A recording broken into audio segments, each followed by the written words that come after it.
Hello, friends. Today's a little bit of a departure. We are going to be talking today to David Gibbs. Who is he? He is the leader behind an incredibly successful niche group that maybe you've never heard of. They're called the Blue Devils. They are a drum and bugle corps. Think professional marching band, okay? Something that I have a history in. And this interview, it's not about drum corps per se. It is about how this man has passionately led an organization to be the most successful organization in its activity. These are lessons and things that you can apply to synchronized swimming, to making cars, to your startup company. This is about the importance of values and what you're willing to do to enforce those values, including making major changes when those things are necessary. So enjoy a passionate interview with a really interesting man.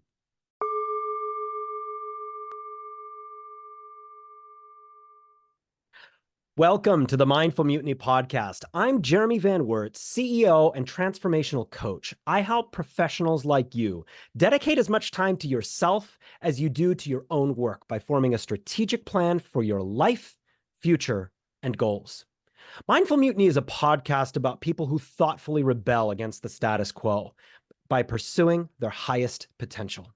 Please don't forget to like and subscribe to this podcast. It really helps with how we grow this podcast and where it goes. So leave a review, leave a comment, and thank you in advance. Today, we have a really interesting guest. It is Mr. David Gibbs. David Gibbs, thank you for being here.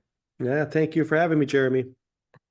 David Gibbs is a celebrated figure in the drum corps world, known for his transformative role with the Blue Devils, from a performer and former drum major to director, leading the corps to 21 Drum Corps International World Championships. 15 of these championships have been under the leadership of David Gibbs. His tenure at the Blue Devils began in 1974, culminating in a leadership role that spanned from 1991 to the present, during which he has significantly influenced the visual and competitive standards of the Blue Devils. David Gibbs has contributed widely to the drum corps community, not only through his work with the Blue Devils, but also through his involvement with various bands, corps, and as a clinician throughout the globe. Recognized for his behind-the-scenes and public contributions, he was inducted into the DCI Hall of Fame in 2002. Beyond his competitive successes, David Gibbs has served as the chairman of the DCI Board of Directors, showcasing his commitment to the broader drum corps world and its enduring legacy. So, was that more or less accurate? It's not too bad. It makes it sound pretty good. So thank you for that. There's some gaps, I'm sure, and some opinions, but sure, that was good. So, David, can you explain what Drum and Bugle Corps is to the listener who may not understand what it is, where it came from, and what you do? Well, what it is, when we can maybe chat about where it came from. I'm not a total historian about the activity in terms of way back, but currently it's a 165 young men and women. It's a youth performing arts organization activity. So 165 young men and women under the age of 22 perform on a football field, a la a marching band. And we put on 11.5-minute shows, 12-minute shows. We start someplace in January and we end in the middle of August. We from January to June, we put the show together, and from June to August, we go on the road. And we compete with other like groups around the country. So we go on roughly a 2-month tour on, I don't know, around 8 buses, 4 semi-trucks, 2 or 3 box trucks, couple RVs, and a van, and a squirrel and a chipmunk and everything else that we take down the road. So it's a traveling circus. These are the very high driven young men and women.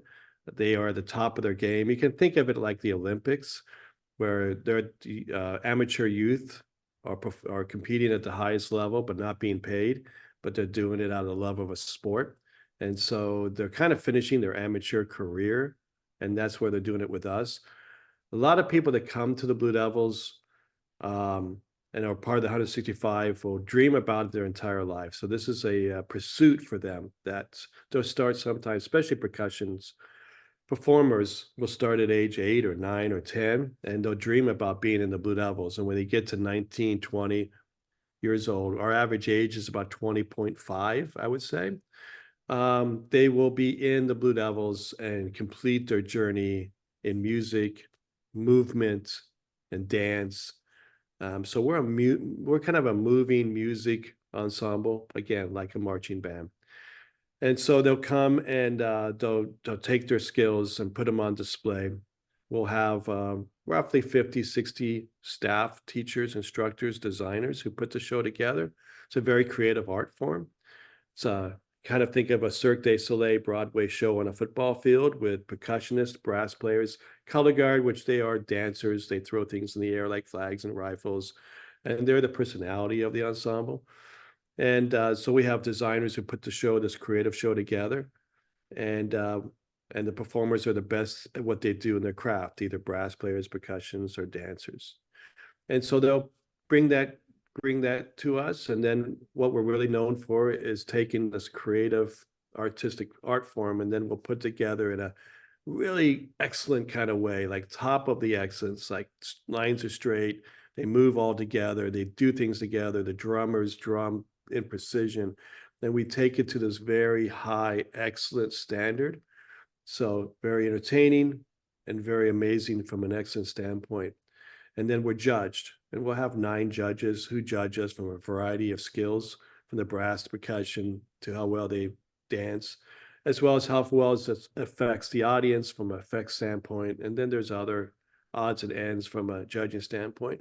Comes together, it's a build-up score, it goes from 0 to 100. Whoever gets closest to 100 and has more points than everybody else wins the championship. So that's kind of the art form and the basic premise of it. What they really get out of it, in my opinion, is they get life lessons. They grow into amazing human beings. We are servicing the best of the best. I say the top 10 percenters. But they learn all kinds of skills, and that's my job, to teach them these skills and these life lessons about choices, responsibilities, working with a team, being a part of something bigger than themselves, elevating themselves to places they can't go as an individual. And they take these skills and hopefully some values and ethics and responsibilities. And I believe that they take these, and these 165 people who just joined just the one ensemble we have we have many other performing, we got other activities within our organization, but this 165 that we're known for with the Blue Devils, they'll take it and they'll impact. I believe, like, you take one of these 165, you throw them in the middle of a pond, there's this ripple effect, and that ripple goes out to the edge. When it gets to the edge of the lake or the pond, it's a tidal wave, it's a tsunami, because their impact on people's lives, hopefully one person will impact thousands, if not tens of thousands of people, because they are going to be in those positions of teachers, directors, doctors, leading of organizations, because the skills they come here were very unique. I mean, I don't know, I can't think of a kind of a very competitive ensemble that has 165 people that we all got to get to the same place at the same time. The lessons they learn here can really apply to large environments, as well as just hopefully bringing value back to the human race and the values they bring to the world, which today is very much needed. So that's kind of the underlying. That's actually our mission. Our mission is not to win, 35 championships. Our mission is to grow these individuals, these young people, into very much a contributor, positive, maturing young person that's going to springboard them in a very important part of their life of development into the world. So that's currently what we are, where we've come from. It actually started crazily, like from the Civil War and the fife and drum, probably before that. I'm not quite sure the history. You have to talk to Frank Doherty and people like that. But we've evolved since I've been involved. It's come from very military. It's a very military type roots, where They come from precision and drumming and playing a brass instrument, and has evolved since I've been involved from a very regimented, very particular. Actually, you get an error and it's a build down system. So we start at 100 and we go down to 0. That's how we started. And so we've turned it around to be a little more educational, where we actually go up and it's a build up system versus a tear down system. And we've evolved from a very military to a very Cirque du Soleil Broadway show, props and semi trucks and the variety of things it takes to put on this kind of production. And we take it around the country and showcase it, and ended in a world championship in Indianapolis and Lucas Oil on a week-long events. So you're talking about Indianapolis, and the Blue Devils are located in Concord, California. And so there's obviously a really long tour that goes along with that sort of thing, and a lot of responsibilities. And when you're talking about these incredible young people that are members of the Blue Devils and the things that you want them to get out of their experience, what specifically are those things? You kind of alluded to several of them. What is it that you believe this experience really drills into the young person? What do you think they come in with, and what is it that you really intend for them to leave with? They come in as individuals, because we take them from, whatever environment they come from, different family environments, obviously, different geographies, different ways they have been raised. They come from schools where they are the best of the best, and they're the folks that pretty much maybe have never heard no in their entire life, and they've been told how great they are, and which is great, right? And but they come from a very individual way of looking at life, I would say. And they also come from an environment that possibly doesn't understand that there's a world outside them and there's people outside them. So I believe when they come into us, they really learn very quickly that it's not a selfish endeavor, right? This isn't a selfish world. You shouldn't be selfish in terms of how you approach it. You really are in an environment that if you let go and you do your job, but you open it up to everybody else around you, you learn that with other people around you in a team environment, that you can actually excel to a higher place and you can contribute in a much more significant way. The big word that comes with that is trust. They really have to learn trust, and they have to let go. Because if you don't, in this kind of situation, when you're in a snare line and we have about 10 snare drummers and they're all drumming exactly the same way, if you're worrying about that person next to you and whether they're doing it right and whether they're going to be there next to you at this point in time, you can't excel at your place at the highest level, right? So, the first and foremost is to let go and trust. Trust is a big component to this in order to come into this. They also have to, learn to excel at the highest level and their excellence associated with what they do. This isn't a situation that we coat this for them. We really believe in the individual growth. A lot of groups will take a group of 165, and because it's easy, they'll drive to the middle, right? Because nobody can fail, right? There's no failure if I drive to the middle or drive to the bottom, because even the top will learn a lot. There's no failure associated with that, right? There's no learning opportunities associated with that. And there's no growth, and there's no figuring out where our potential could possibly be. And there's no risk associated. Life is risk.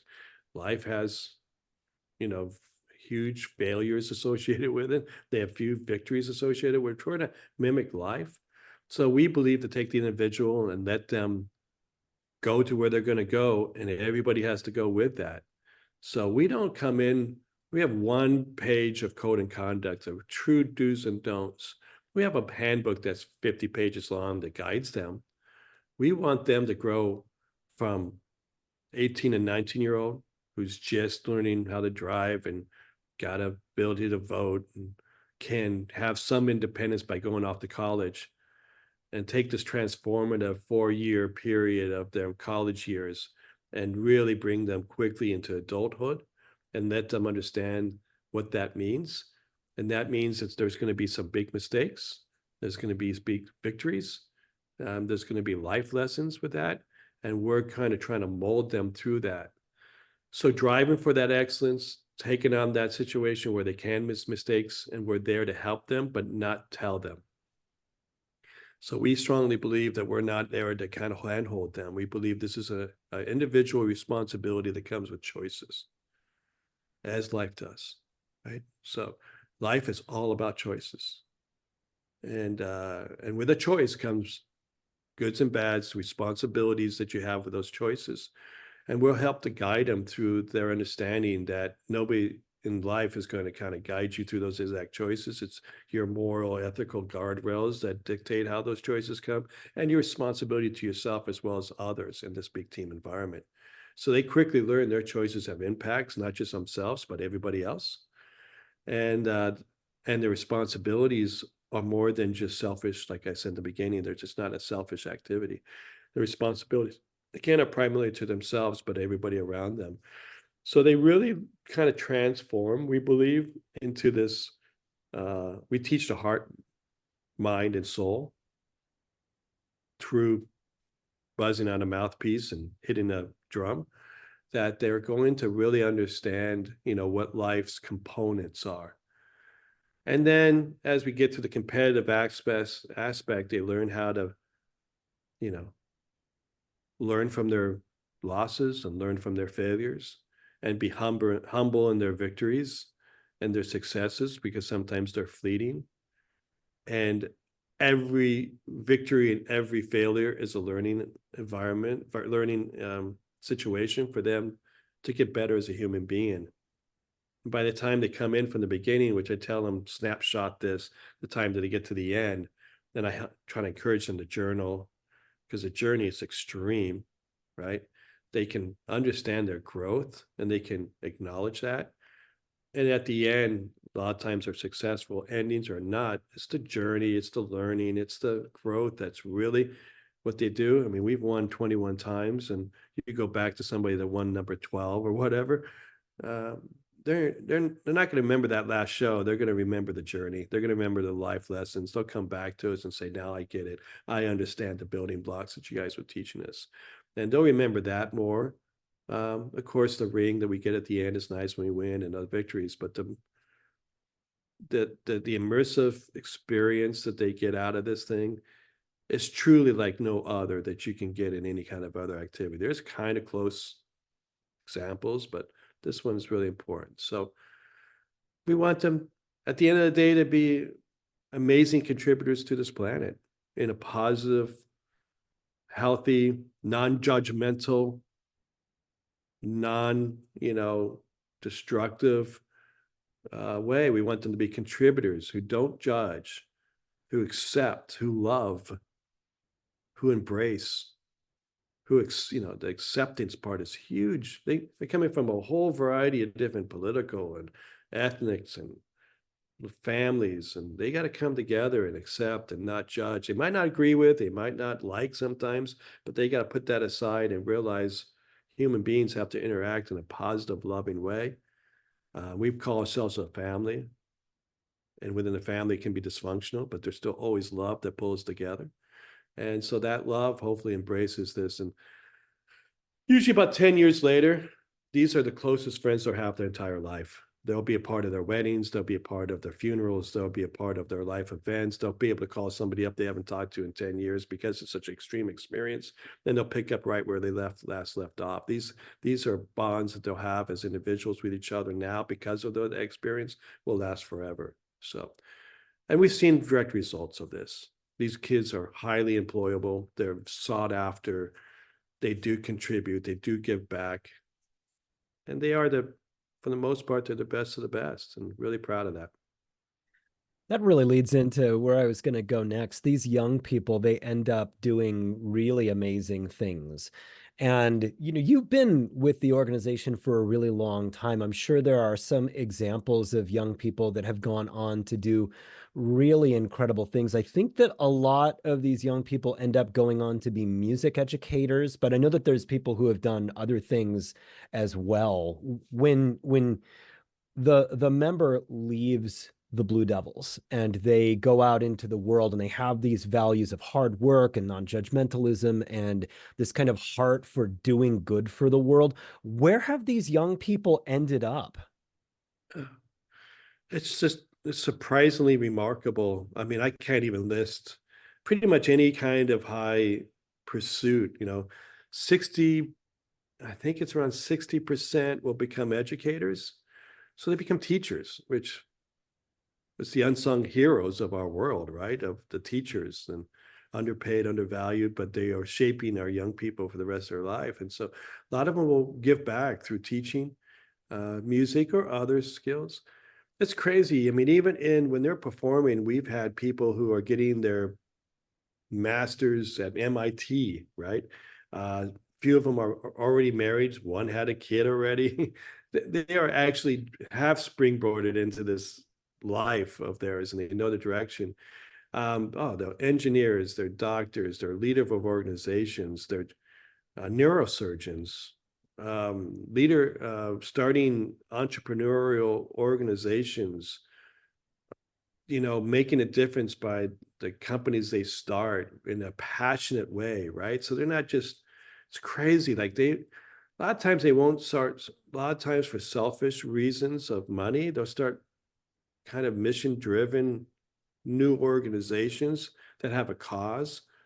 Um, that's associated, of course, with money, with everybody they would employ. But so they're entrepreneurs, they're performers. We have people in Philharmonics and performing around the world in ensembles. Chick Corea was in drum corps. Big artists were in drum corps. So they're very driven folks. I mean, it spans the spectrum but most of them are impactful pursuits. They're very impactful pursuits, which is really, really rewarding. So again, the big carve out of them is their instructors and designers or teachers, but then many of them will go to a high level of pursuits in their careers. When you're creating a top level team like this, and very few people create a team that has 165 members. I'm trying to think of another pursuit that has a team of 165 members that are all on it at the very same time and have to be in total sync with one another. How do you how do you work with your staff to create the culture that makes the entire thing work from lights on to lights out every single day? Yeah, it's an interesting involvement. When I came in 1991, we were pretty fractured, from a cultural standpoint. A lot of individual pursuits. When we have these many instructors, I don't teach. I'm not really good at most anything. I don't know. We have bus engines, so I know about a bus engine. We have horns. Like I know about horns. We feed peanut butter and jelly. I know about peanut butter and jelly, but I can't do any of that. I can't serve food. I can't teach the horns or drums. I can't do some of these, things that are involved in what we do. But, it's very ripe for individual accolades or individual reasons why staff will do what they do. And it can quickly devolve into, we have sections. We got the brass and we got the percussion, we got the color guard, and within those sections we got trumpets and we got snares. And quickly it can be situations where it's 8 people and all they exist into is with 8 people. They live with those 8 snare drummers. They go down the road, they sit with them on a bus, they perform, they go off, and then the staff will all, kind of lean into that individual or that small groups. So one of the very first things when I came in was that we're not individuals. 8 groups of people. We're 165, and the experience is 165. Staff wise, this isn't about you teaching 8 people how to drum really well. This is about 165 people coming together to excel at the total collective. And it's a big culture shift. It's a big shift to be able to some staff have to sacrifice their own creative pursuit so the whole can be better. We have to sacrifice maybe what we're really good at teaching, because it's about the collective, it's about the whole. We have to also buy into a culture and philosophical pursuit. So my job is really to just have a strong vision of what I believe the reasons why we exist, and why we exist, and the fundamental attributes that we got to teach with, or the young men and women got to come out with. And we're all driving to those pursuits with a certain kind of responsibility to the kids, and a certain way of they have to act and behave and represent. And that's when they also come in, they have to be protected, that they're not pawns in a bigger play. They're not pursuits of a bunch of adults. That they really believe that when the 165 young people come in, they are owners of this. They actually are ones that represent the Blue Devils for that year, and they are really driving the car, and we're really in the back seat. So when they come in, they have ownership over this, and they feel responsibilities with this, and that they don't believe if another once we select somebody, they're in, and if somebody comes in 2 months later, we don't say you're out, you're in. We have a commitment to those young people, and we weren't there. Still some groups aren't there. It's a kind of a, you're great, you're out, you're in. Now we're committing. Once you're in, you're the group, good, bad, or indifferent. We're all in with you, and you should be all in with us. So that kind of culture, it took me 10 years to kind of actually get back to normal. It took me 10 years to get to a place that I could actually now start making a difference. So these kind of big cultural and philosophical and direction, when we have 50, 60 teaching, we have another 50, 60 driving, cooking, supporting, sewing, doctors, nurses. It's a big organization that you have to be consistently driven with a very focused, very easy to understand agenda. And what the do's and what the don'ts, what we accept and what we don't tolerate. It took me 10 years to get everybody kind of to the place where, okay, I kind of see it. And then we could evolve from there. And then through the 2000s to 2010 or 12, we finally got to a place that we were making a difference. And then the last, probably 10 to 12, 15 years, we're actually hitting our stride and actually taking our next steps forward with our philosophy. But again, some of my most proud moments is things I've been talking about for 10 years in terms of values and responsibilities and choices, and why they're here, and what their jobs are, and what they get out of the Blue Devils. And it isn't about wins and losses. It's about what they learn, and it's about the family, and it's about love and compassion, and everybody's buying in. We have big video efforts and media efforts. If you want to see it, go to bluedevils.org or go to YouTube and put in the Blue Devils Drum Corps. You'll see the videos, but when you see the videos come back and everybody's talking about what you have consistently believed, and now they're repeating it back to you, and they're talking about it, and they're owning it. And it's just like, well, Dave Gibbs said, this is what we think. It's like, this is who we are. And when you listen now to the Blue Devils members and staff, they can almost describe it, and they can describe it better because it's their experience. But it's that collective values and that culture that they are now reiterating, and they don't just say it for saying it. They actually embody it. They actually believe it. And it's a generational pass thing, when somebody's been in 3 or 4 years, somebody comes in now, this is what we believe, this is what we do. And so over time, and over the first 10 years, it becomes, this is who we are. And I think one of my proudest moments is watching one of my marching instructors, Todd Ryan, is someplace in the year 2000-ish. And and I'm watching him teaching out there, and I'm watching another staff member teaching through sarcasm and negativity and kind of non uh, informative instruction, like do it again without like next time think about this, next time think about that. And it's sarcasm, negativity, and I'm like going, this is not how we teach. So it's a lot of how we teach and how we communicate. And I see one of our lead, Todd Wright, our lead visual instructors, kind of put his arm around the kid, and they walk out just outside the stadium. Todd walks back in. The guy's nowhere now to be found. He's out there. Todd walks back in. We go through the rest of rehearsal, and I went up to Todd. I said, Todd, what happened? And he says, well, just inform that young man that this is not who we are. This is not how we teach. This is not our ethics, our values, our communication style. This is not what we believe. This is not who we are. And probably just not right for him anymore. And so I was thinking it, but I didn't have to deal with it, right? It was embodied into who we all were, and everybody shared now those values. When you're talking about culture change in a company or an organization or a team, you're talking about a long and arduous, multi-pronged process that takes a really long time, and it takes fits and starts and successes and failures. And you talked about a 10-year period where it was challenging for you to instill at least even just a North Star, a direction. This is where we're all going, right? Right.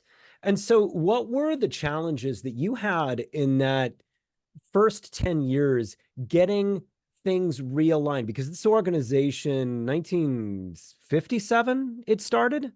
Okay. Correct. And so you're talking about a lot of people, a lot of history, a lot of egos. And now you're coming in and you're trying to stabilize things and say, this is where we're going. What were the challenges that you faced and how did you overcome them? Yeah, they were like around every corner. You know, it's not just challenges of the North Star or the culture, it's also challenges of how the organization operates and that trust they have in the leaders of the organization. And it's also the people that are around you, right? So you have to make sure you have the right teachers and the right performers, and they are in there for the right reason. So pretty much on every aspect of what we did, when I came in, we didn't have an infrastructure. We didn't have kind of a manual of what we believe and how we do it. So from the very beginning, it was first and foremost, I had to first walk the walk. I had to do it first.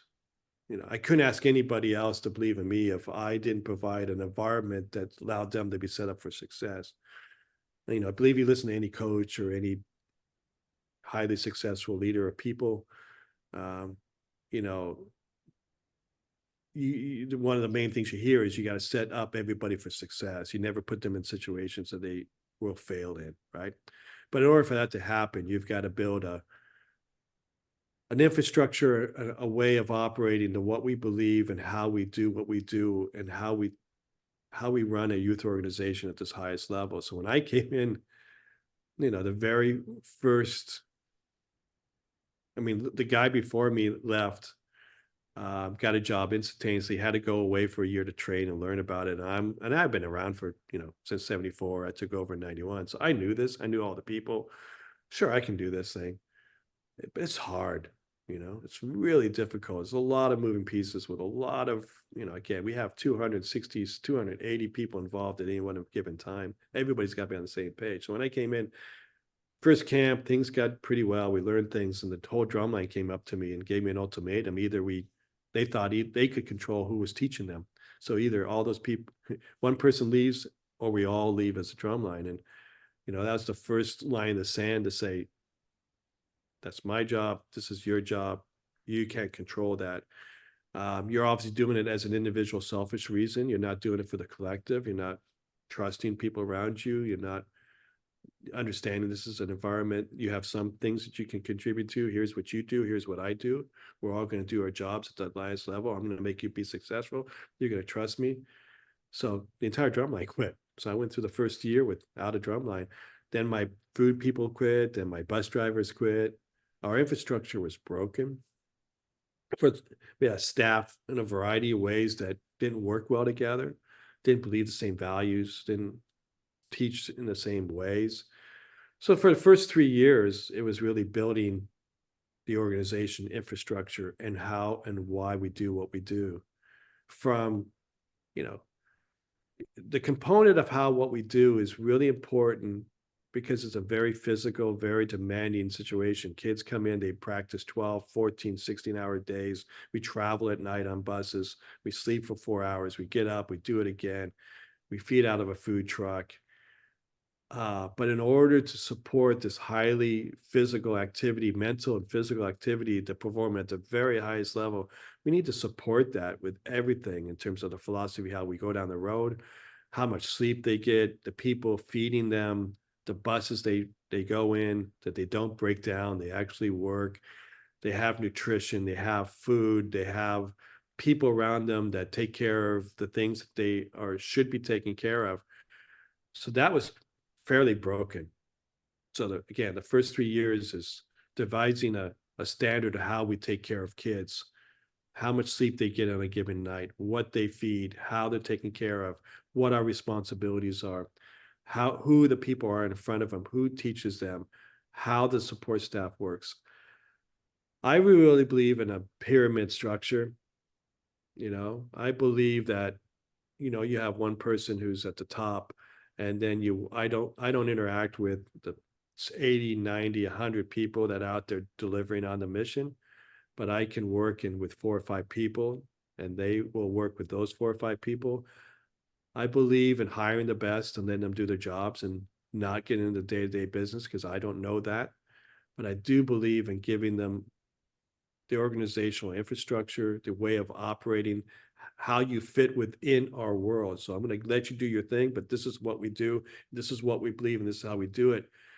So again, the first 3 years is I had to give the situation that they trusted me to be able to deliver on the basic infrastructure and the philosophy, how we go down the road, how we take care of kids. And from there, I had to start changing the people that were associated with us, from either the performers or the instructors. And I had to make sure that people came in when we audition a kid. We're just not training. We're not listening to how well they play a high note, how well they drum together, but we're actually auditioning to make sure that they have the right attitude, they have the right commitment, they can work in this kind of environment. They're not going to bring everybody down by their problems they have. And we have the right educators that come in and will buy into the philosophy. Because I can say all I want to, at the end of the day, if they still think they're kings and queens, then they're not going to mold to the philosophy. Then I don't care how good they are, they've got to fit into the system. So the next 3 to 4 years was finding 3 years was finding the right people and making those changes. And then the final 3 to 4 years of this evolution was really zeroing in on the core beliefs and not just talking. A lot of groups, a lot of sports teams, a lot of companies will talk the talk. I've been associated with my kids with sport leagues and baseball leagues, and they talk a good game. But when my kids out there learning from that coach, what the core belief is not being directly delivered by that coach on that soccer team. They say we're all about kids and kids are number one, and it's not about hitting that ball in the soccer net because it's a development league. The coach is delivering win at all costs, not teaching about how to come together as a group. They're not delivering the right message. They're cutting kids like they're pawns for their own successes. So that embodiment of that mission to how it's being delivered on a one-to-one basis, I see so much disconnect. And the people that believe, the reason why is they're not enacting those changes with the right people all the time and monitoring to make sure that that culture is being delivered all the way down, for me, all the way down to the person that's filling up the water jugs. Everybody down to any level of participation in our organization, they all have to believe the same thing. And they're all there for that one fundamental reason, which is support the young people and delivering it on this value proposition that we have. And everybody's got to buy into it. And it always has to be monitored. So that last 3 or 4 years was everybody's buying into that culture. And when I hire everybody, the first thing I talk to them about is our culture and our philosophy, and that we're 24/7 and teaching young people, and we teach heart, mind, and soul. And then we teach them how to play a horn really well. But if you can't get past go, I can't have you at your, because you're usually probably the best at teaching a drummer or a brass player or a dancer. You need to agree to this, and you might not. We're cool, shake hands, we'll walk away. But we can get agreement on the fundamentals of our, then you can teach us. So that's the 10-year kind of span, of how it kind of happened. So It's a pretty dramatic turn of events. It really was. And my wife was a member of the Blue Devils, and right now she's upstairs super excited that I'm talking with you. Because hopefully. she remembers much of what you're talking about and what a wonderful and positive experience she had as a young lady marching in the Blue Devil organization. And since that time, the Blue Devil organization has expanded. You're into a lot of different things. And so, can you talk about the Blue Devil organization? What is it that it does? What is it into? How does it serve the community and all that? Yeah, so we're very much, we were born out of a local Concord group of young people and managers, directors. And in the 70s, we had a couple professional marching bands. We call them drum and bugle corps. And we kind of had a high school group, and we had this world-class college age group. And we're very local, very community driven. We still are local. We deliver it in different ways now. And it's grown from there to currently,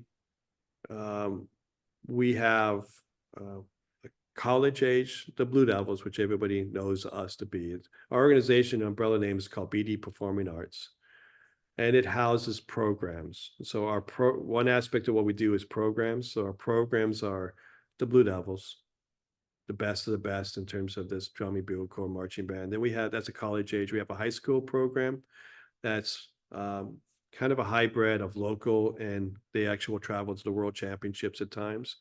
But they're high school kids. We have kind of caps on ages. So we believe that a 13-year-old should not probably be forming with a 21-year-old. So we try to keep them in their age groups.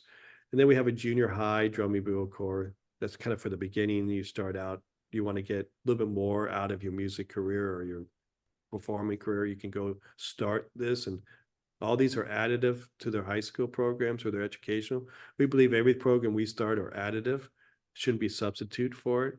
It should enhance their educational pursuits, either college, high school, junior high. We started a Wind Symphony, so that's a very local program. The junior high drum bugle corps is exclusively local, so we service our local communities through now other programs, even though the Blue Devils are now international and travel and kind of a big brand. We have a Wind Symphony. That's a program. There's an adjunct to this summer activity, which is there's a springtime activity that performs in gyms and kind of does the same thing. They move, they play. So we have indoor drum lines. We have sometimes on and off, we'll have indoor color guards that perform in the springtime. We also have a special needs guard that performs in the springtime activity in the color guard portion of our group, and they go perform in gymnasiums in their special needs. And they come from all the local area, and it's an amazing group that learns the same skill sets, but within their abilities and safety and rewarding successes. And so we've got about, I don't know what that is, about 9 programs we directly teach. We fund and we teach, and we're hands-on. It's one-to-one environment. Then we also have kind of a service division, and our service division is that we do educational events now, that we take what we've learned as being the best of the activity, and now we can go to one-to-many. Right now, when we teach our program, the Blue Devils is one-to-one, and now we can go one-to-many. And we can take the things we've learned and teach the band directors and teach the kids on a mass level. So we can have 300, 400 people show up to a clinic and attendance, either combination of staff, directors, and kids. So we'll teach them, and that usually happens through the summertime. So we'll do, we could impact 2,000-3,000 people in the education opportunities. We acquired and started a band circuit. So bands do the same thing we do in the summer. They do it, they go to football games on Friday and then they go to competitions on Saturday and Sunday, marching bands. So we put on 500 to 600 events around the United States now with marching band events, competitive marching band events. Probably have 3,000 to 4,000 schools now that we directly work with in that avenue. And then offshoot of that, of course, is education.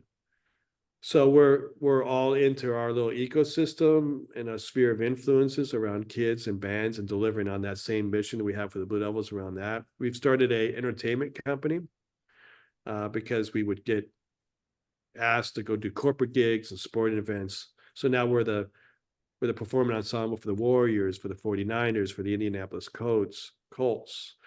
We do corporate events. We do performance. It's a very pretty good fundraiser for us, but it also gives the kids that come through our programs a place to make some money now and evolve, and it becomes a fundraiser for us. We're in all aspects of our little space here of the marching band. So we've grown, and then of course we sell our merchandise. We have licensing deals and licensing deals with big sponsors and partners who make the drums, who make the uniforms, who do that. We help design the instruments that we use, so it can pass to the activity in the world, to the better instruments, safety, health and wellness is a big part of our initiatives. We have 10 to 12 health and wellness professionals involved with the Blue Devils who go on the road with us and take care of us and teach us about knee injuries, shoulders injuries, best shoes to wear. So we take what we've learned around health and wellness and we apply it to products. So we have the best shoes they wear, the best products around that. So we're involved with partners and big companies that deliver on products for our activities. So we have the best of the best, and it's designed with the right safety and the right deliverables in terms of being able to play it. And then we fundraise. So we're a charitable organization, so we have fundraising component to what we do. And the crazy last little piece, which is really wacky, we run a bingo game to help fundraise this whole thing as well. So that's an aspect of what we've learned to do it, because this is a very expensive proposition to do the scale we do it at. Yeah, it's a tremendously expensive activity that was born out of an activity that was kind of done on a shoestring. So if we go back to young David Gibbs, back in the early 1970s, when the cars were giant and the men's shorts were too short, and David Gibbs leisure suits, leisure suits, and I grew up in the worst time for apparel. All the high school pictures were just like embarrassing. So anyway. Yeah, well, I'd like to feature one of those pictures on the poster for this podcast. So yeah, no, send it please to don't. me. So you joined the Blue Devils in 1974. What got you involved in this activity? Because it's not a particularly popular thing to do. Yeah, as shocking as it might seem to my peers and the people that work with me and have to deal with me, because sometimes I'm not the easiest person to work with. I think I actually am, but anyway, back then I was pretty. I was very shy. I was a very shy young man, kind of introverted. I had 3 siblings that were 10 years older, 8 years older, and 5 years older than me. So by the time I was a kid, my parents were awesome, but they pretty much had moved on with their life, and I became very independent. I had parental support, but maybe not enough actually. But very shy person, and somehow I got into playing a trumpet. I'm not sure how that happened. 4th grade, what they do, they come and they say, you have to pick an instrument. And I go, I don't pick any of those instruments. You have to pick one. All right, that one, I'll do that one. So I kind of, muddled my way through an instrument thing. Ended up in high school, my first year, 74. And oh my gosh, I just told you guys my age. So 74 in high school. And in this band thing. And the band thing's cool, right? Because, band in school is kind of a safe place in high school. It's a safe place, and you got like-minded people, and you can be in a club that's protected, and you feel like you belong, and you're not in this, kind of Lord of the Flies environment that I call school educational system. It's kind of always feels like the Lord of the Flies to me. But you're actually in the safe thing. So I joined the band, and I'm in the marching band, and the Blue Devils came. That was back in '74. Right now, now we don't. Right now, we audition kids. We have maybe out of the 165, we have 80 spots, maybe a little bit more. And out of those 80 spots, we might have 1,500 to 2,000 people that want to be in the 80 spots. So they come to us now for the most part. We do put auditions around the countries to make it easier for them. Back in '74, nobody knew about this. And right, current environment today is after August 15th, which is basically where the championship is. These kids all go back to college. They're from around the world, around the United States. We have 60, 70% for California, but they're not necessarily local. So they just kind of disappear, and we don't have the group anymore. But in '74, the group was local, and they all stuck around, and nobody knew about it. And they had to actually get out there and do dog and pony shows or take the corps to schools and showcase what the Blue Devils are. So they came to my high school at a halftime show. The Blue Devils came to a halftime show to recruit people, which is kind of absurd now when you think about it. But back then, that's what you did. And so they came to my school, and I'm watching them, and I go, literally like when somebody dropped the group from outer space, right? I don't know. It's the first time, Jeremy, you saw drum corps, but it was like, these guys are from Mars. Like, Yeah. what is happening out there? That's like amazing. Like, that's kind of what I do, but it's nothing what I do, right? It's performed at this highest level. It's excellence. They're like loud, and they're bigger than life. This is crazy. Like, this is pretty cool. To somebody that never found music cool, right? I never enjoyed it that much. Weird that I'm still in it all these years later, and I never really wasn't my passion, to tell you the truth. So they came. My sister at the time was going to University of Pacific, which is a music conservatory. She was going to school with a very iconic name now in the activity, also teaching the Blue Devils, named Jim Ott. So Jim Ott was going to school with my sister. My sister said, my brother saw you guys, and that was really cool. Jim told Jerry Seawright, another iconic in our activity, who started the Blue Devils, told Jerry Seawright. And then I'm sitting at home one night, and there's a knock at the door, and open the door, and hey, I'm Jerry Seawright. Would you like to come to a Blue Devil rehearsal? So you look back on it now, and you realize the Blue Devils were actually recruiting by stealing kids out of their houses. They literally had to go door to door and steal kids to be able to fill the drum corps, right? So of course, in the '70s, mom and dad, I'm going to go with a person I've never met my entire life. He's kind of an old guy that drives a sports car. No worries. I might see you later. No problem. Have fun, Dave. Have a good time. Go ahead and go with somebody you've never met before. And off I went in his sports car with a CB radio, talking to Jim Ott, who also had a CB radio. We caught one. We took one. Right? And then off I I'm went. smelling cigarettes too. I'm smelling a lot of cigarettes, 240C, the leisure suit that Jerry had, looking cool, and off we went to rehearsal, and I have no idea why I decided to do it. Again, I think it's my shyness and my inability to say no to something. So it was like, okay. And so my first 2 or 3 years, I literally had still no idea what I was doing, and it was just crazy. It was a wacky experience, but the values, even that was being displayed at that time, was same values that are being instilled to today. I think we do it in a much more very controlled as well as purposeful way. Back then, it had those skills, and I did grow up, and I learned independence. I learned how to work with a team. I became not so shy. I learned how to take the values that were being demonstrated to me and apply it back to things that I felt was important, and I grew out of it for sure. So that's how I started in this whole crazy thing.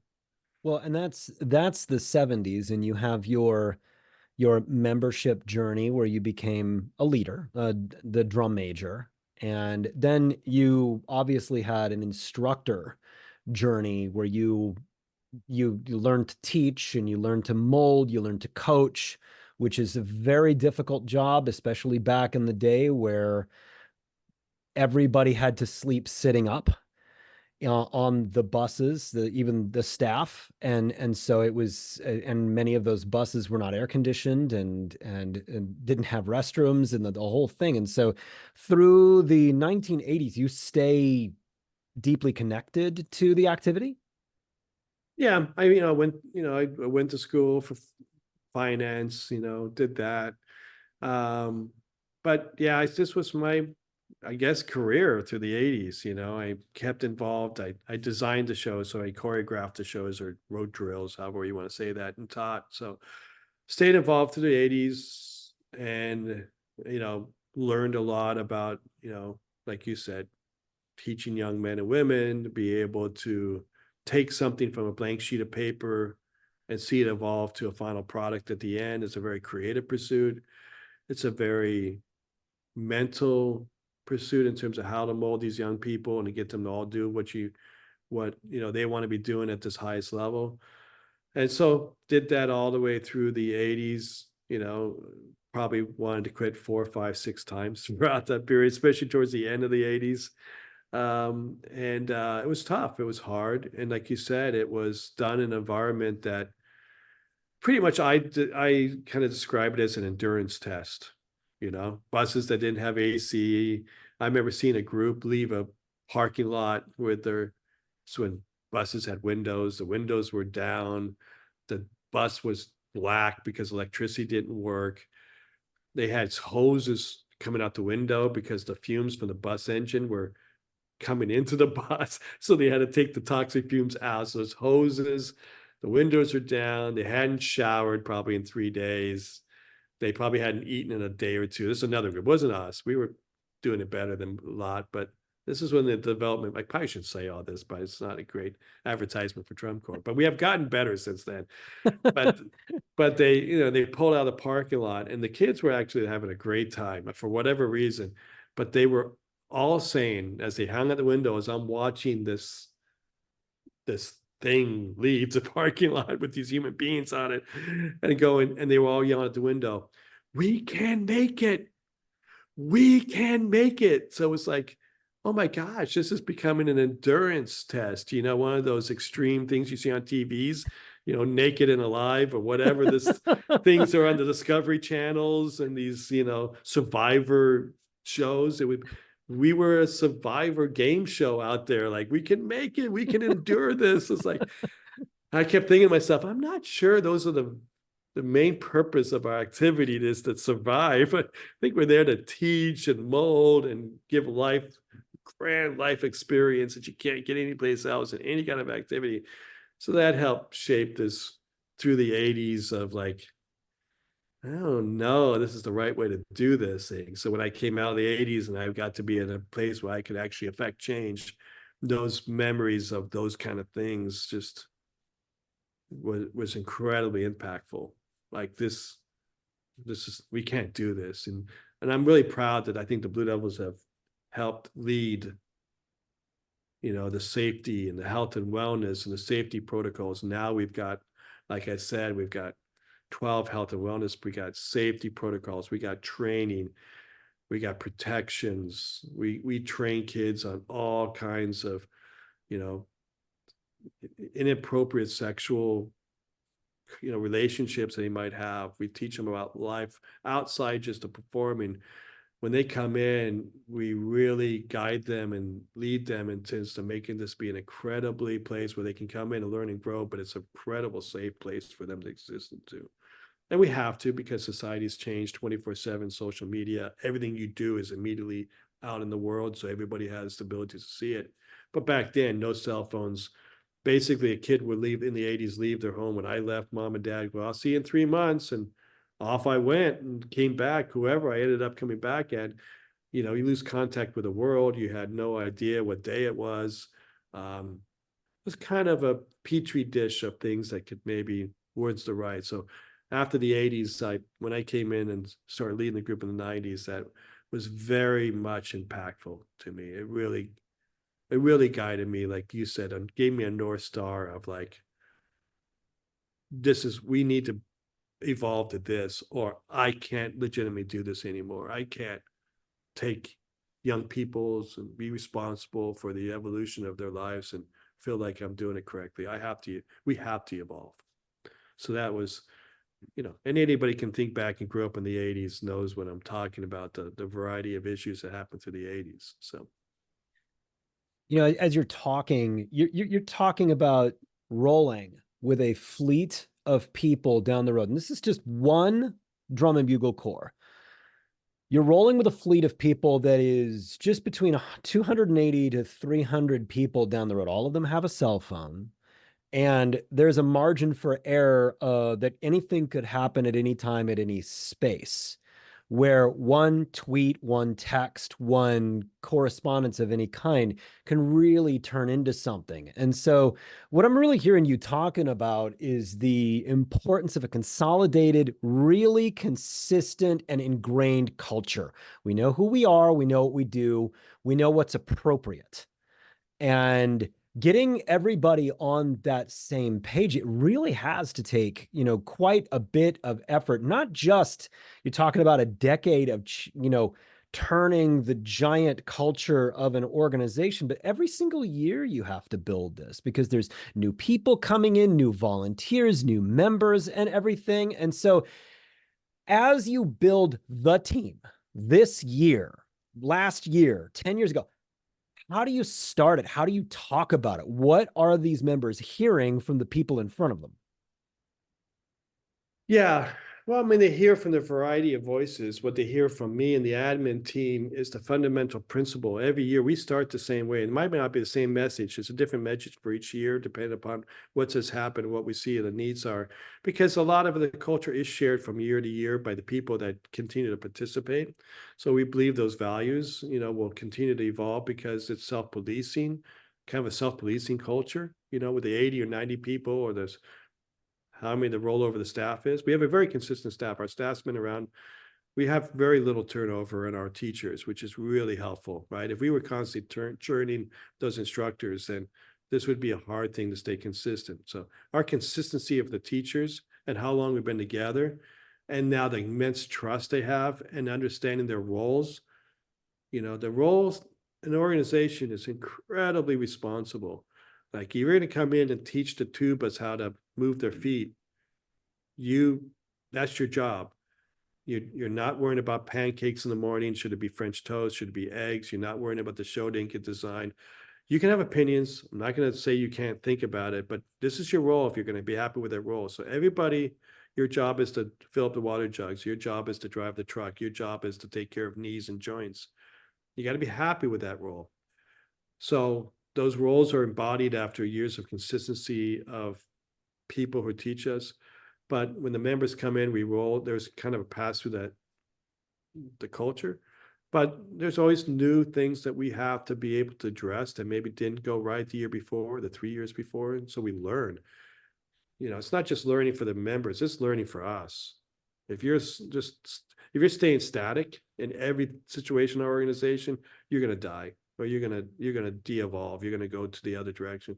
Every year, what makes it exciting is every year there's a new challenge to what we've learned from the year before and how to do it better. So we're striving always for the better experience for the members, always a safer experience, always a more rewarding experience, always a better show, a better experience for the fans that watch us, a better entertainment product. We're always striving to never be satisfied with what came before us. So that teaches us of what we do when we start all over again, like you said, and we come in and we have to start all over again. I also believe in kind of unique places that we're flawed and challenged and grouped with that, where we've been flawed. It could be that we somehow evolve where the kids aren't number one anymore, and we kind of have slid into this competitive, we got to be the best in what we do. And, so there's some years I'll just refocus our energy around the member experience and the safety. Sometimes it's maybe I focus 1 year on technology to advance our abilities to teach, so there's different focuses and challenges I'll perceive that we've slipped that I'll really make it be the core kind of mission for that year. Like, we're going to advance better here. So, and and we challenge the staff in ways that they have to keep delivering on it, and we all have to get better. So I think it's just never being satisfied and remembering our core values that we do this all together, and we share these values with all the people that we're associated with when we're going down the road. But it's hard with the 250 to 300 people and all the vehicles and all the people, but that's where the roles come in. And that's where the self-policing come in, because the culture is now ingrained and everybody believes it. But we have to do spot checks with that throughout the entire year. Yeah, when you're doing spot checks and so forth, what do you see on a big team like this to be the things that you look for to be corrosive to the overall product? Yeah, I think you look for people that don't deliver on the fundamental principle from an instructor standpoint, that they're not there for the reasons of for the experience being about the student versus them, and they're not embodying the heart, mind, and soul teaching attributes, and it becomes an individual pursuit for them, or money making pursuit for them. It's a selfish pursuit for them.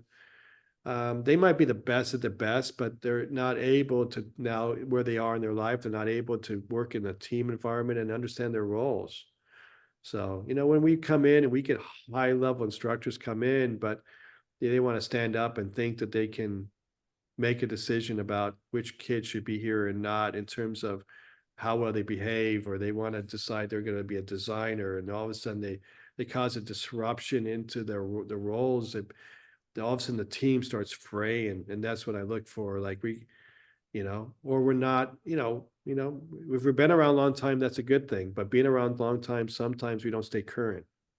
So we got to stay current as instructors and current with what the kids are doing. We can't be so far removed from generational gaps that we don't understand this current generations of what these kids go through.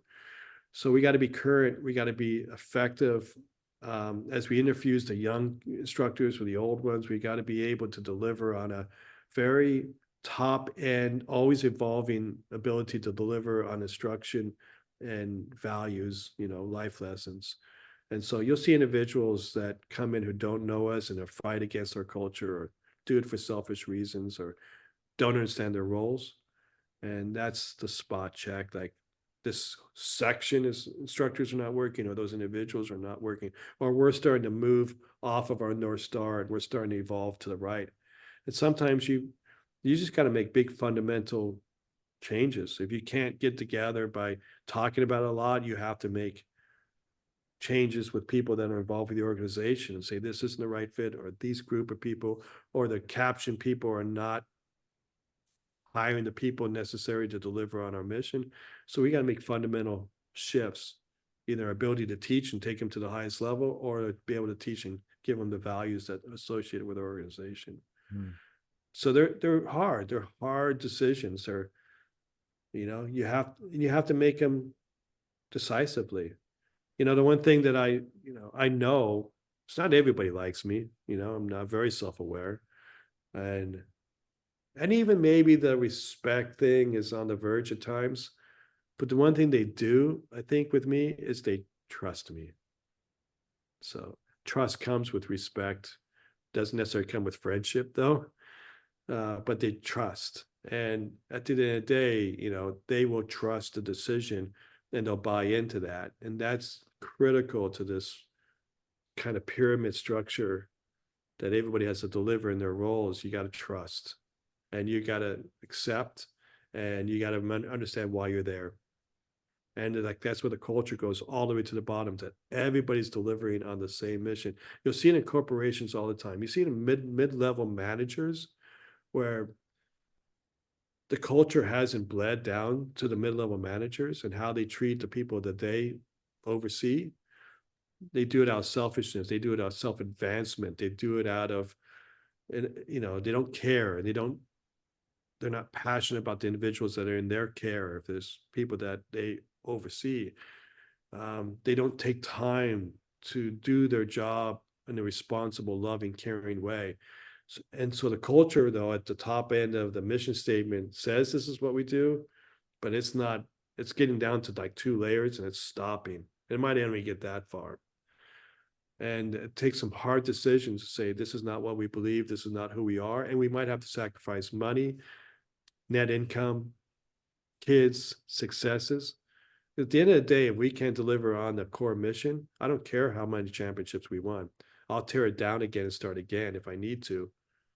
And they know this about me. I'm serious about it. We'll start again if we need to, if we can't deliver on our core mission. I don't care how much championships, how much money we make, or whatever the issues are. We'll start all over again because this is our North Star. And the one year I focused on, in 2014, I focused on the core member experience. I thought the behavior on the buses, some not so good actions were happening. I really felt like we were straying away from what we had built over what I had built over 25, 30, whatever years was starting to fray.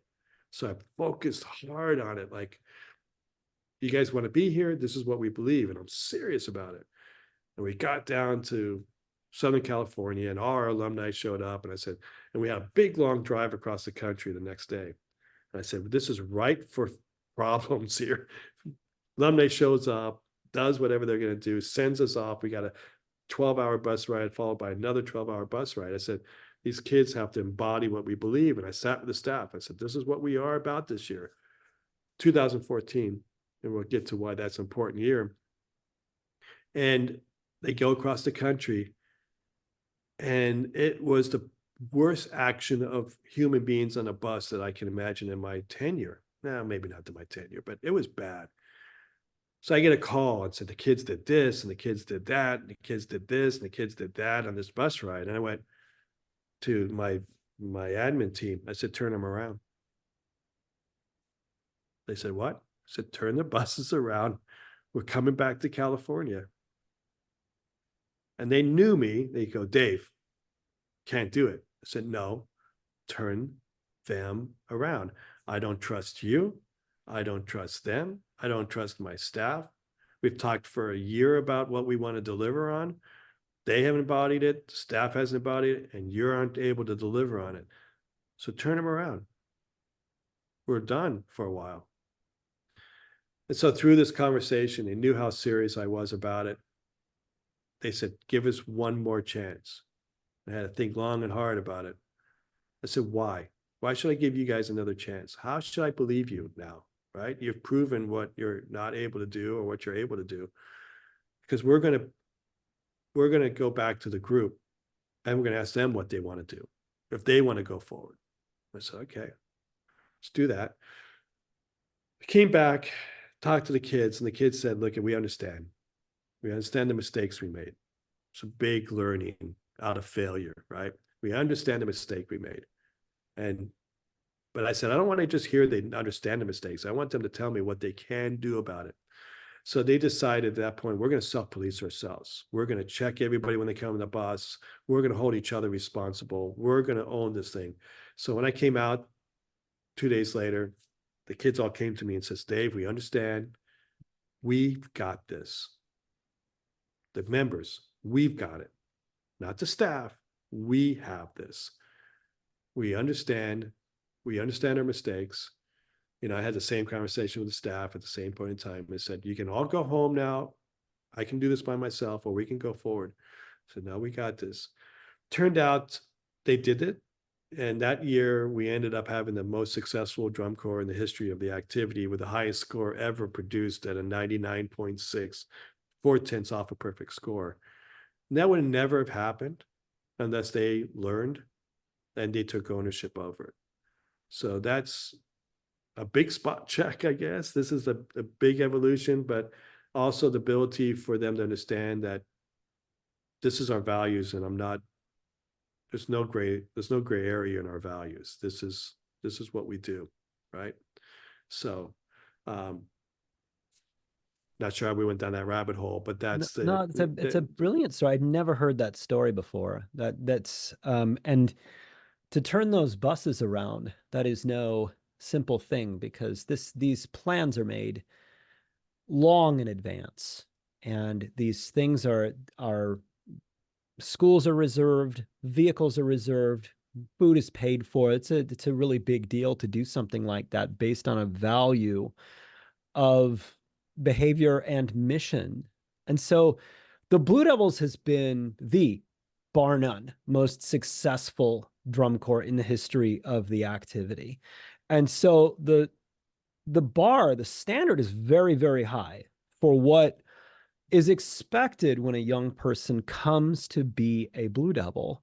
And so there has to come a bit of a sense from a young person. If I go to Blue Devils, I'm likely to win a championship ring. That's what's going to happen for me. And not that second place is any sort of failure, but in the mind of a young person, things are sometimes a bit of an all or nothing kind of attribute. So, how do you work with your team on handling setbacks, handling things that may feel like failure? Yeah. It's an interesting thing. Crazy as it sounds, actually, when kids come to us, they do have there are the high 10 percenters. But when you poll them in the very beginning of the year, which I do, we'll go through exercises of why you're here, what your goals are. A lot of them now, winning is not the reason why. I mean, it's a nice cherry on top, but they come to learn, they come to be with, to get from the best and all that. But, when there are failures, perceived failures, one of the things with this activity is, we have we have 30 some odd competitions, and some failures can come from we didn't win a show, or some failures come it was just a really bad day and I was in a negative attitude, I didn't contribute in a positive way, or something, other major things have happened along the way. But if it's a competitive failure you're talking about, um, that's life, right? Right? You might not get the job you wanted. You might have a relationship problem. You might get a bad grade if you're in school. You realize life sometimes is not fair, right? You might be the best person for the job, but for some reason you didn't get the raise or you didn't get the promotion. Um, you've done something that has created this environment that you're in, or whatever those life lessons are. That's the microcosm of us. So when a failure comes, you can do two things, right? You can sit there and wallow in your own, selfishness of I'm not good enough and we're not good enough and this is all a waste of time, right? And pull back and go to negativity. I will believe in talking things into existence. I believe that you can, by your attitude and your positiveness, you can change everybody's. It's like ions. It's like energy that your positiveness can just be effective. You imagine success, even if you can't, maybe it's not delivered upon, but you imagine what success is. You can picture it. You're striving for that. And the lesson is that, life isn't about always being winners. It's not always being successful. But the one thing life is about is you don't give up, right? You don't go backwards. You don't give up. You don't say, I'm never going to try again. You lose a job and you say, well, in your family environment, you say, well, I'm going to get a divorce now and I can't provide. You can accept failure, or you can say it's a setback, momentary setback that I'm going to lean into, and I'm not going to give up, and I'm going to learn from it. I'm going to take the next, take this setback, and I'm going to learn from it. And I'm going to lean into it. So the teaching aspect of this is that we're in it to the end, and even at the end, this is a build-up system. This is a bunch of opinions about a bunch of people who think how good we are, and at the end of the day, we are the ones that are going to understand if we're successful, not 9 people judging us. So even if that they don't believe we're not good enough, and maybe we accept that we weren't good enough, or we don't accept that we weren't good enough, we're going to keep challenging ourselves to the end of the day. The very last of the show is what means what we need. And then when we get done on that football field before the scores come out, we'll know. We'll know whether we were successful or not, or maybe we weren't. There's been years before the scores come out, we know it wasn't that great of a year. We have regrets. The worst thing that anybody can have in human life in this activity is regret. But if you approach life all the way, 100%, you give your 100% commitment, and you do it for all the right reasons, and you get to the end and you gave it your all, there's no regrets, whether you won or lost. Teddy Roosevelt said, you're in the game, your sweat and your things, whether results, whatever they were. You listen to the the women's coach, the Tennessee Volunteers, and she speaks about this all the time. It's really about the honor goes to the person that stayed in the game and risked it all, right?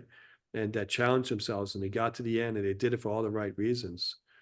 So, and when kids come to us, this is a very risky thing. We're the most successful organization. We need to make no bones about it. We want to get 100. That's what we want. That's what we're striving for. Knowing that's not possible, but that's where that's what we're striving for. And everybody's going to get there together, and we're not going to go to the middle, to the bottom. It's very risky. We put ourselves on the line. We don't say, we're good enough for 12. 8 is a successful year. We're just halfway okay. That's good. Everybody have a good time, fed well, nobody died. We're good, right? That's not us. So they come in here probably learning more about failure than successes because of the riskiness of our organization that they're put on the line. But we believe that's where you grow in a very safe environment before real world teaches you hard lessons when you hit brick walls, and then they can be life-changing situation. We believe we can teach those how to adjust from failures better in our environment where love and compassion, we're all here together, and it's not the end of the world stuff. We can teach the microcosm of the real world through our activity because we have every aspect of it in our activity. We actually fell apart. We fell apart. You know this, right? Wednesday night of championships. Wednesday night, it's our final night of the year before the big shows. And the Corps went out there. They got about a minute into the show, and they couldn't get through it. They fell apart. Like one side was off by 2 beats, the other side, all right, stop. I mean, any kind of analogy, like you in a football practice before the Super Bowl, and you can't protect a quarterback and everything's going wrong. Like, it doesn't give you a lot of confidence going into the world championships, right? All right, stop. All right, kids, we're going to be great. You're all ready for this. Like, just go to bed, get a good night's sleep. And that was the epitome of the first 3-year evolution for me. And I took a whole staff into the hallway. Everybody. I said, you guys are all fired. You're fired. I've had it. This is 3 years, 91, 92, and that's the final year of the 93 thing. I got it. You guys are done. I said, you might be hired back. You probably won't. I got 2 more days left, Thursday and Friday, 3 more days, Saturday. So I've got it. What are you going to do? I said, I'm running the ensemble. I've got it. I can't do any worse than what you guys have done up to this point. So I've got it. I'm going to run this. I might have a few of you guys come with me, and I've got it from here. And then the next year, I really made a big change in a lot of the key staff positions.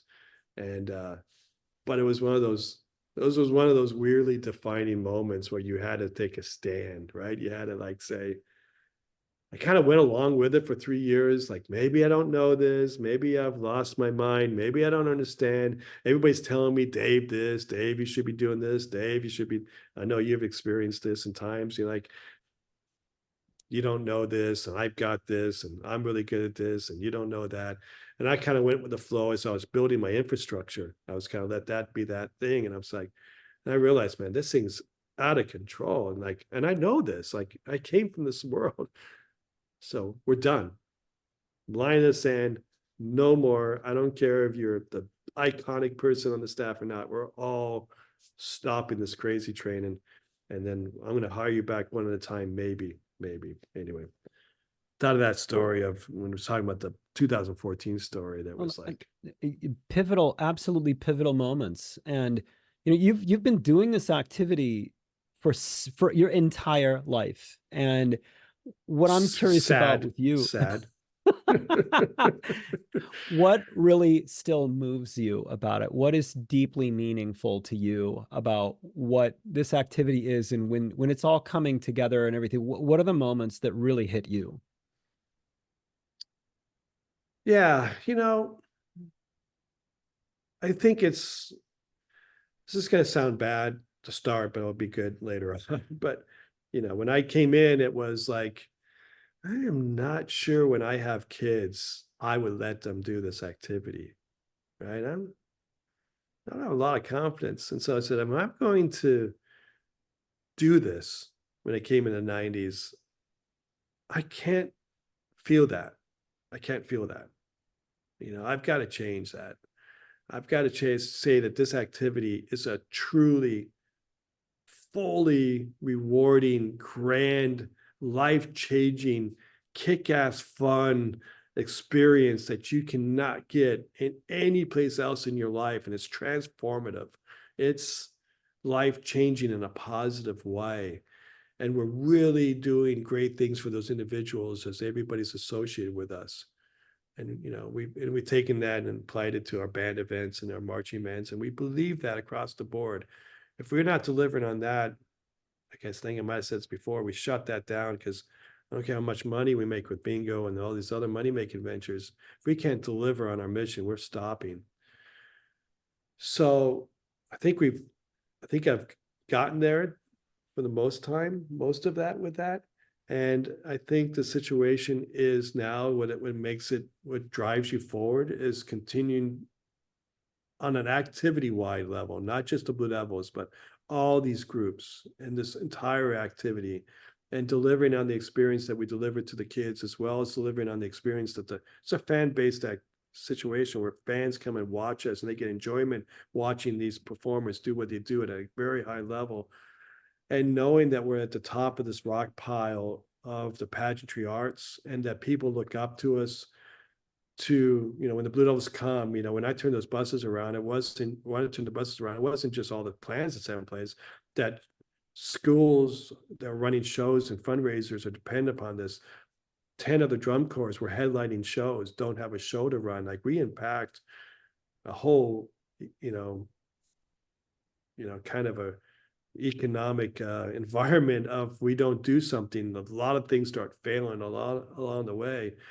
And so we have responsibilities of impacting what the entire activity does. And so it's exciting now to understand that this life-changing, grand, kick-ass fun experience that we're delivering for the people that participate, our staff, our volunteers, as well as the people that watch us, is really evolving to a very professional art form at the top of this rock pile. And it challenges me to keep delivering and having the organization, the activity deliver on our promise.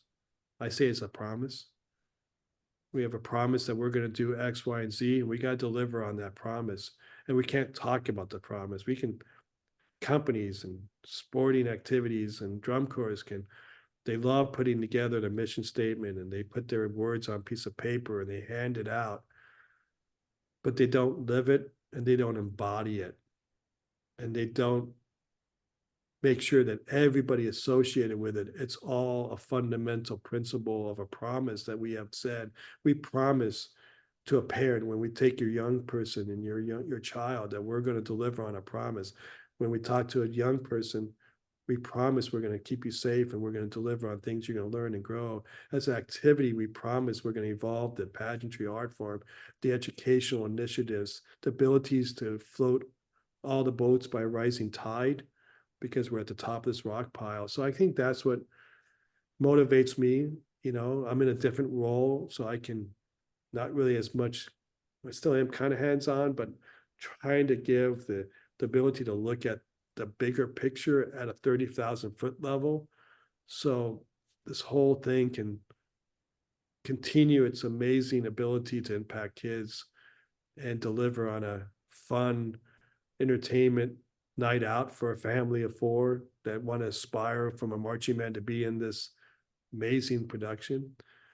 Because we're the professional, we're the Olympics, we're the professional sports team, we're the New York Giants to a kid that's learning how to play football, or the San Francisco Giants on a baseball that's learning how to play baseball. We're the aspirational motivation, even though they can't be in, my son can never be Barry Bonds or be in the Giants, but he could aspire to it, and it motivated his passion, and it gave him other life skills and lessons to be able to learn to. We are this aspirational viewing activity. So I guess that's what do that, along with the unique challenges of solving problems, solving the problems of the day.